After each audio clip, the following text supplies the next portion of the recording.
1966 மும்பை. ஒரு சின்ன பையன் ரயில்வே ட்ராக் பக்கத்தில் ஒரு கொடூரமான முறையில் கொலை பண்ணப்பட்டு இறந்து கிடக்கிறான். இந்த கொலையை பண்ணது யாருன்னு அங்கே உள்ளவங்க யாரும் எதையும் பார்க்கல. போலீஸ்க்கு ஒரு சின்ன க்ளூ, ஒரு எவிடன்ஸ் கூட கிடைக்கல. ஆனால் போலீஸ் இந்த கேஸோட எல்லாமே முடிஞ்சிரும்னு நினச்சாங்க. ஆனால் இது திரும்பவும் ஒவ்வொரு நைட்டாக ஒவ்வொரு கொலையாக நடக்குது.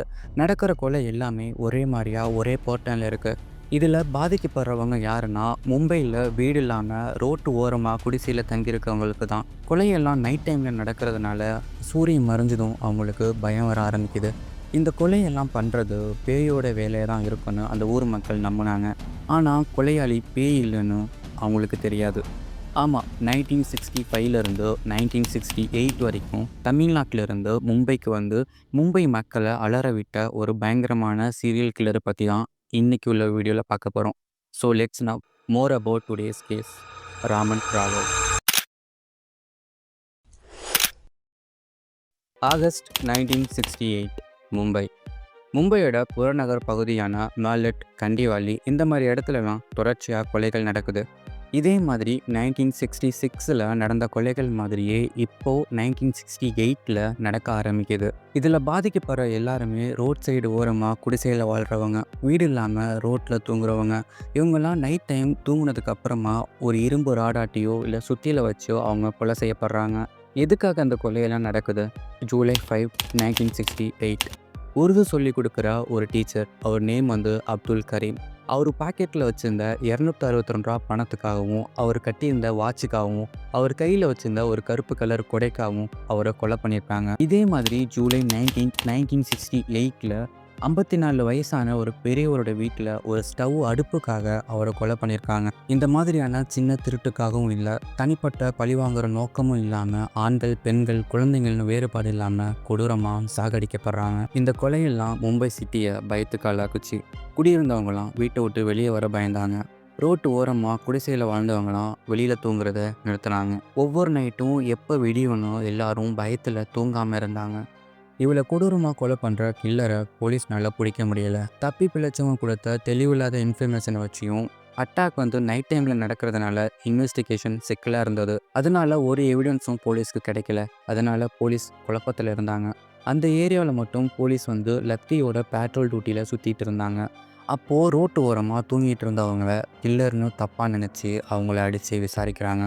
ஆனால் அடுத்தடுத்து கொலைகள் நடந்துட்டு தான் இருக்குது. மும்பை போலீஸ் இந்த கேஸை deputy commissioner of police CID crime பிரான்ச்சில் உள்ள ராம்கந்த் குல்கர்னி அவர்கிட்ட இந்த கேஸை தராங்க. அந்த கிரைம் ஆஃபீஸர் குல்கர்னி இப்போது 1968 நடக்கிற கொலைகள் மாதிரி இதுக்கு முன்னாடி நடந்திருக்கான போலீஸ் ரெக்கார்ட்ஸில் செக் பண்ணப்போ இதே மாதிரி சேம் பேட்டர்னில் 1966 19 பேர் தாக்கப்பட்டிருக்காங்க. அதில் 9 பேர் இறந்து போயிருக்காங்கன்னு தெரியுது. தப்பி பிழைச்சவங்க கொடுத்த அடையாளத்தை வச்சு அப்போவே 1966 ஒருத்தனை சந்தேக கேஸில் அரெஸ்ட் பண்ணியிருக்காங்க. அவன் நேம் ராமன் ராகவ்.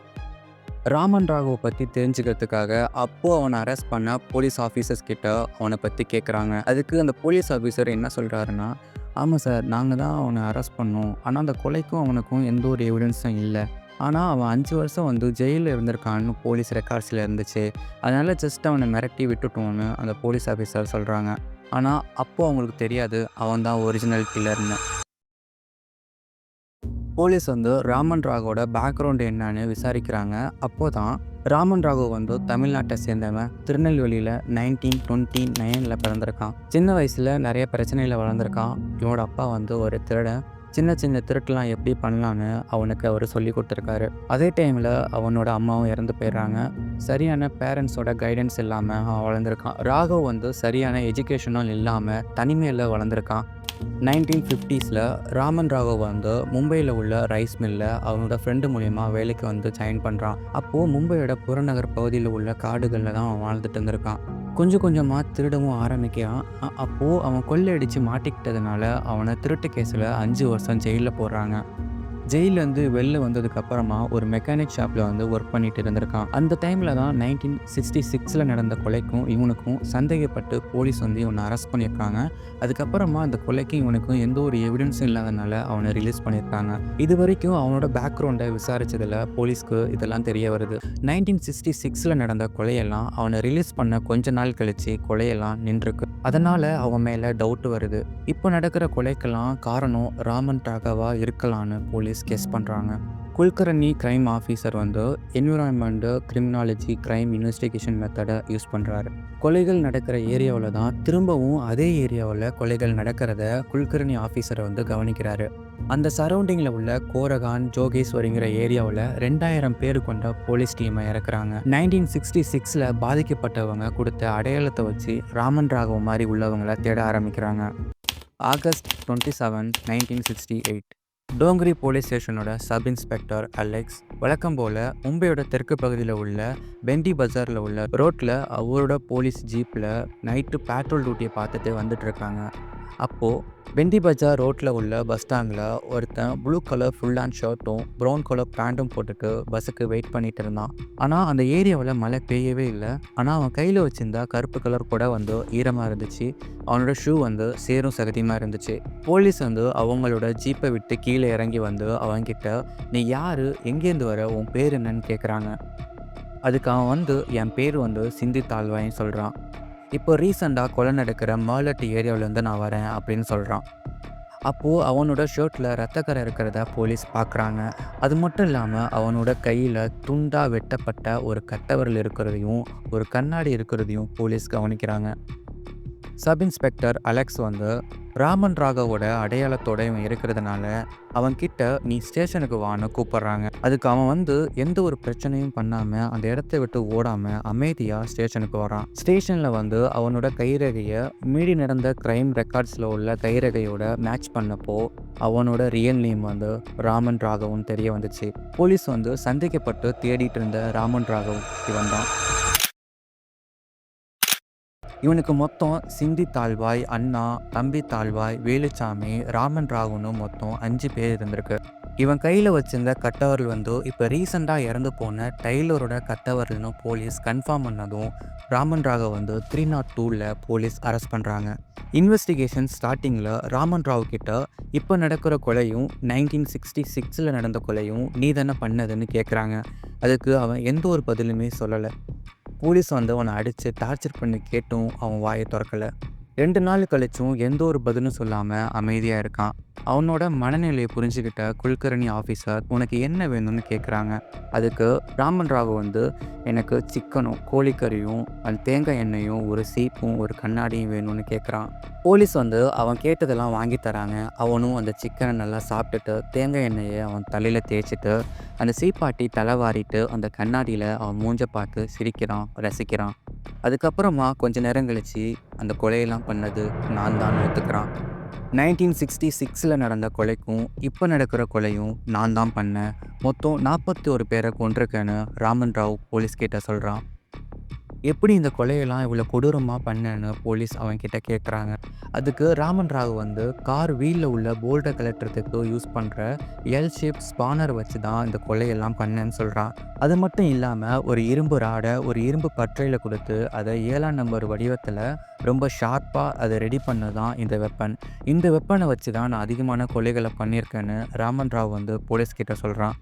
போலீஸ் வந்து எதுக்காக இந்த கொலையெல்லாம் பண்ணேன்னு கேட்குறாங்க. அதுக்கு ராமன் ராவ் என்ன சொல்கிறான்னா, நான் மும்பை வந்த புதுசில் என்னை ஹோமோசெக்ஷுவலுக்கு டார்ச்சர் பண்ணாங்க. என்னை ஒரு பொண்ணாக மாற சொல்லி வற்புறுத்தினாங்க. செய்யாத தப்புக்காக 5 வருஷம் ஜெயிலில் இருந்தேன். அதனால் என் தலைக்குள்ளே வந்து ஒரு சத்தம் கேட்டுகிட்டே இருக்கும். அந்த சத்தம் வந்து யாருமே உயிரோடு இருக்கக்கூடாதுன்னு சொல்லிக்கிட்டே இருக்கும்.